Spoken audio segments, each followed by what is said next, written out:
Which of the following noun is a collective noun.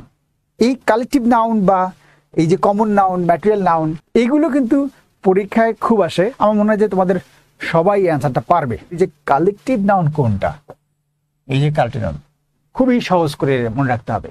সেটা হচ্ছে যে এই যে নাউনের যে পাঁচটা, যে এই যে প্রপার নাউন, ম্যাটেরিয়াল নাউন, তারপরে যেটা হচ্ছে যে কমন নাউন, তারপর হচ্ছে কালেকটিভ নাউন, অ্যাবস্ট্রাক্ট নাউন, এই যে পাঁচটা নাউন যে আছে এগুলো নিয়ে মনে রাখবা। যে এগুলো নিয়ে যখন এরকম সমস্যা হবে মনে রাখার ক্ষেত্রে যেটা করতে হবে সেটা হচ্ছে যে একটু তো মানে এই যে খালি রুলস মুখস্থ করে যে মনে রাখতে হবে তা না, একটু কৌশলী হতে হবে। যেমন মনে রাখতে হবে যে যেইটা, যেমন বই, তারপর হচ্ছে মার্বেল থেকে হয়েছে মার্বেলস, শিপ থেকে হয়েছে শিপস। তাহলে কি আছে, বই কি আছে, একটা বই, দুইটা বই, তিনটা বই গোনা যায়, 1 2 3 তিনটা বই গোনা যায়। মার্বেল 3টা 5টা 7টা মার্বেল গোনা যায়। শিপ 1টা 2টা 3টা শিপ গোনা যায়।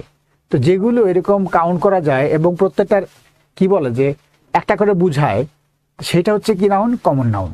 তাহলে এইগুলো সবই হচ্ছে বই, মার্বেল, এগুলো সবই হচ্ছে কমন নাউন। আরেকটা ব্যাপার হচ্ছে যে এই কমন নাউনের আগে এ বা এন দেওয়া যাবে। হ্যাঁ, যেমন একটা বই, এ বুক, একটা মার্বেল, এ মার্বেল, একটা শিপ, এ শিপ। আর এই টিমটা তো আমরা সবাই বুঝছি, এই টিমটা কি, যে টিমের মধ্যে যে প্লেয়ার জন 11 জন থাকে সেটা হচ্ছে টিম, মানে 11 জন মিলে এর হলো, এটা হচ্ছে কালেকটিভ নাউন। আমরা সবাই বুঝছি যে কালেকটিভ নাউন। তাহলে যেমন দেখো যে কাউ, কাউটা কি নাউন, কাউটা হচ্ছে কমন নাউন। আমরা জানি কি যে কাউ, এ কাউ একটা হয়, একটা গরু, দুইটা গরু, তিনটা গরু গোনা যায়। তারপরে কি ধরো গোট, একটা গোট।